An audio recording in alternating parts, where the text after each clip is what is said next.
Hello guys, দুষ্টু মিষ্টি lifestyle শর্টসে তোমাদের সবাইকে স্বাগত। আর আজকে ব্লগটা শুরু করছি জন্মাষ্টমী দিয়ে। আজকে আমাদের ফার্স্ট ব্লগ। তো সবসময় তো নিজের ব্যাপারে ভাবতে থাকি, সারা বছরই ভাবতে থাকি। আমার জন্মদিন হলে তখন নিজে সাজি। আজকে হচ্ছে কৃষ্ণের জন্মদিন, তো আজকে কৃষ্ণকে সাজাবো। আমাদের সাথে থাকো আর দেখতে থাকো কি কি হয়। এখন ঠাকুরের ভোগ রান্নার জন্য সবজি কাটা হচ্ছে, বাবা কাটছে, আমিও হেল্প করছিলাম। তো তোমাদের সাথে এই জন্য একটু শেয়ার করে নিলাম যে কি কি কাটা হচ্ছে। এখানে হচ্ছে পটল আর কাঁকরোল, আর এখানে হচ্ছে আলু। এখানে কাঁকরোলগুলোকেই কেটে রাখা হয়েছে, আর হচ্ছে ঢেঁড়স, আর এখানে বিনস, কাঁচা লঙ্কা, আর এখনও কাটাকাটি হচ্ছে, অনেক কিছু বাকি আছে এখনও।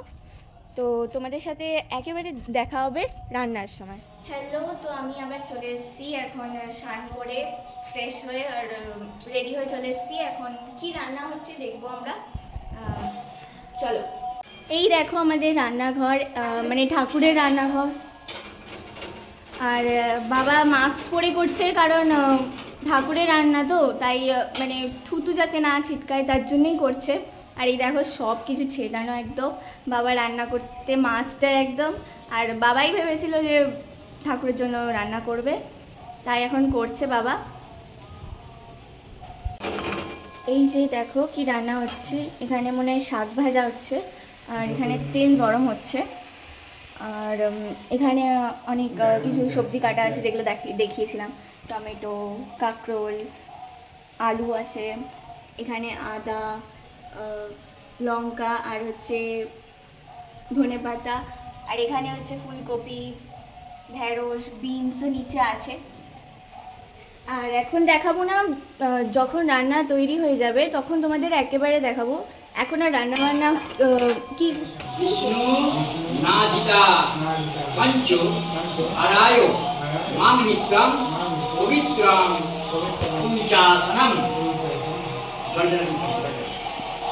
नमः गंगे च यमुना चैव गोदावरी सरस्वती नर्मदे सिंधु। এই সবে পুজো হলো, তখন পুজোর সময় আর কথা বলিনি, কারণ ওখানে ডিস্টার্ব হতে পারে, তাই জন্য। আর তোমরা কথাটা হয়তো শুনতেও না পেতে পারো, কারণ ওখানে আওয়াজ হচ্ছিলো প্রচুর, তাই আর কথা বলিনি ওখানে।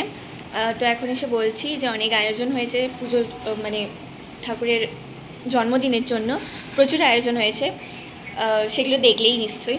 আর আজকের যদি ব্লগটা ভালো লেগে থাকে নিশ্চয়ই সাবস্ক্রাইব করতে ভুলবেন না, আর লাইক করতেও ভুলবেন না। তো নেক্সট ব্লগে আবার দেখা হচ্ছে, টাটা।